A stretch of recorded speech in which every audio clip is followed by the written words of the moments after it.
Disclaimer, मैं इस video के शुरू में थोड़ी ज़्यादा बकवास करूंगा, तो जिन्हें मेन वीडियो देखनी है डायरेक्टली वो इस टाइम स्टैम्प पे जाओ। Thank you. व्लॉगिंग भारत में इस चीज की शुभ शुरुआत आज से 11 साल पहले 2014 में श्रीमान मुंबई के निखिल जी ने की थी, जिसमें वो अपनी लाइफस्टाइल दिखाते थे कि वो कहाँ जा रहे हैं, क्या चला रहे हैं, क्या खा रहे हैं, कब सो रहे हैं, कब उठ रहे हैं, सब अपनी ऑडियंस को ऑन कैमरा बताते थे, जिससे मतलब समझ रहे हो एक कनेक्शन बिल्ड कर पाए वो अपनी ऑडियंस के साथ में। फिर 2017 में इस इंडस्ट्री को ज्वाइन करते हैं फ्लाइंग बीस्ट, और फिर इस इंडस्ट्री को जमीन से उठाकर स्टार बनाने आते well known Saurav Joshi vlogs. अब मैं इन्हें क्यों इंट्रोड्यूस कर रहा हूँ, वैसे तो ये अपनी नीश में अच्छा काम कर ही रहे, पर जब लॉकडाउन में टिकटॉक ने अपना दम तोड़ा और ये यूट्यूब और इंस्टाग्राम ने स्क्रॉल वाला फीचर अपना लिया, तो तब किसी ने अपना दिमाग दौड़ाया कि क्यों ना हम इन व्लॉग्स को मिनी व्लॉग्स की तरह यूट्यूब या इंस्टाग्राम पे पोस्ट करें। अब मैं ये नहीं कह रहा कि रील्स और शॉर्ट्स पे कोई क्रिएटर आ गया तो वो क्रिंजी होगा, लेकिन कुछ क्रिएटर हरकतें ऐसी कर रहे हैं तो क्या ही बोले भाई। तो गाइस आज है मेरा लड़की को लेके भागने का 14वां दिन। जिनको नहीं पता, मैं अपने ये गांव की लड़की को लेके भाग चुका हूँ। पर भाई ये सब तो प्राइवेट होता है ना, आप इंस्टाग्राम पे आके क्यों ढिंडोरा पीट रहे हो इस चीज का? ये क्या कोई नया ट्रेंड आया है? और अब इसके घर वाले मेरे को जान से मारने के लिए मेरे पीछे लगे हुए हैं। तो क्या जमाई राजा की पूजा करे वो आदमी? अब वो आदमी आके ये थोड़ी ना बोलेगा कि क्या यार आतिश बेटा, तुमने तो मेरी बेटी भगा ली यार, अब मैं कैसे दूं दहेज तुम्हें? मैं तो सोच रहा था कि मेरी बेटी का पति कम से कम XUV 700 तो चलाए, लेकिन तुम तो अपनी स्प्लेंडर पे भगा ले गए यार, मैं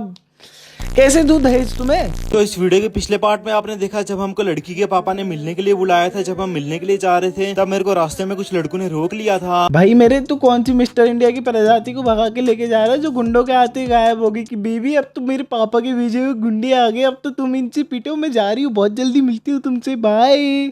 ये तो मेरे को मारने में लग जाते हैं। मैं फिर बड़ी मुश्किल से अपनी जान बचा के अपनी बाइक को यहीं पे छोड़ के भाग जाता हूँ। कुछ भी बोला, अंकल ने गुंडे बड़े क्यूट भेजे, अब इन्फ्लुएंसर दामाद आए तो वीडियोस तो बनेगी ना उसकी लाइफ इंसिडेंट्स की। तो गुंडों ने मारते हुए वीडियो बना ली और फिर वीडियो बनाने के बाद में फोन भी दे दिया कि ये लो जीजू, अब आप इसको रील में डाल देना। मैं साइड पे आके बैठते हूँ, मेरे सर से भी बहुत ज्यादा ब्लड आ रहा था। उन लड़कों ने मेरे सर में डंडे के साथ बहुत जोर से मारा था और मेरे को चक्कर भी बहुत ज्यादा आ रहा था। डंडे से सुताई होने के बाद में इस आदमी के सर से खून बह रहा है, लेकिन वो सब हटाओ भाई, तुम मेरी 2-4 ना बी रोल ले लो, और मेरे व्यूवर्स को क्या थोड़ा प्रोफेशनल काम लगना चाहिए, प्रोफेशनल कचरा है ये। तो गाइस आज है मेरा लड़की को लेके भागने का 16वां दिन और मैं अपने ये गांव की लड़की को लेके भाग चुका हूँ। भाई बाकी चीजें पड़े कुएं में, तुम मुझे ये बताओ कि तू और तेरी बंदी एक ही जोड़ी कपड़े पहन रखे हो क्या 16 दिनों से? और चलो ठीक है, पैसे नहीं होंगे, सामान नहीं होगा, तो इतने बड़े ट्रॉली बैग में क्या लेके घूम रहे हो? ये अपने फॉलोअर्स का दिमाग।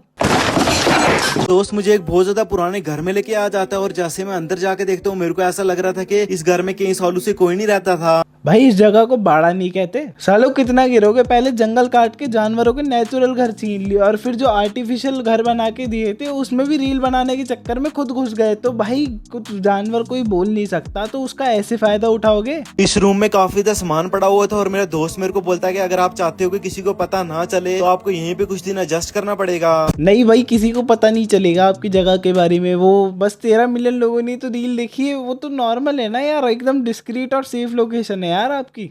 जैसे मेरा दोस्त आता है और वो मेरे को बोलता है कि क्या हुआ, मैं बोलता हूँ कि मेरी गर्लफ्रेंड के पेट में अचानक से बहुत तेज दर्द हो रहा था और मैं डॉक्टर को चेक करवाने के लिए गया और डॉक्टर ने मेरे को बताया कि तेरी गर्लफ्रेंड के पेट में पथरी है। अब जिसको भी समझ में नहीं आया उसे मैं समझा देता हूँ कि जो हम पिंक और हरे सूट के अंदर जिसे देख रहे हैं वो असल में एक लड़का है। भाई का डांडिया का प्रोग्राम नवरात्रि के पहले से ही चल रहा है। भाई किसे भगा कर ले आया तो इसके घर वालों से बचने से पहले इससे बचने की कोशिश कर, नहीं तो ये तेरा खेल खत्म कर देगी। तो रील ही बनाता रह जाएगा कि गाइस आज है डे 11 आफ्टर नोइंग कि मेरी गर्लफ्रेंड एक लड़का थी।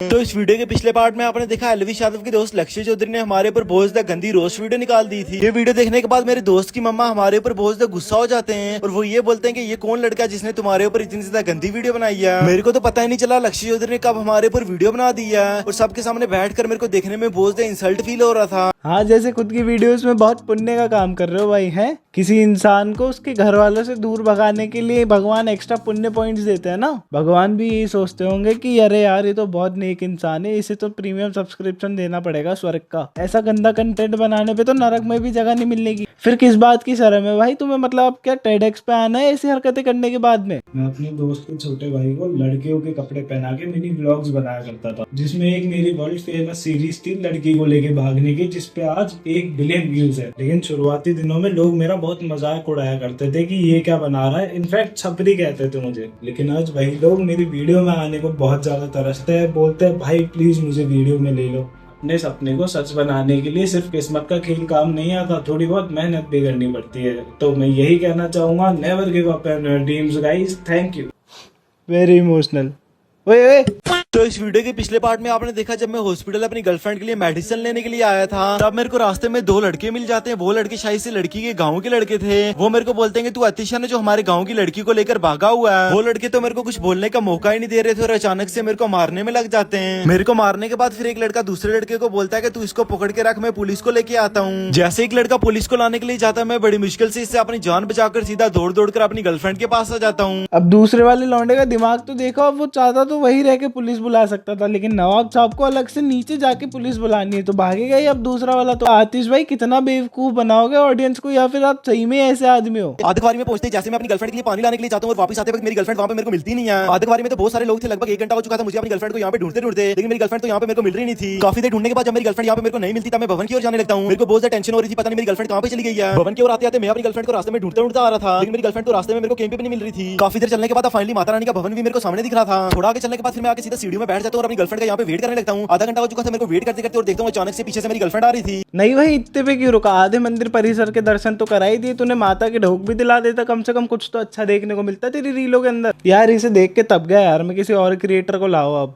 तो गाइज आज है मेरा लड़की लेके भागने का 8वां दिन और मैं अपने ही गांव से एक लड़की को लेके भाग चुका हूं। एंड ये है नेहा, जिसका भाई मुझे रोजाना गोली मारने की धमकी देता है। भैया आपकी नेहा थोड़ी मर्दाना नहीं है, ढंग से चेक वेक करो, नील निकलेगा ही।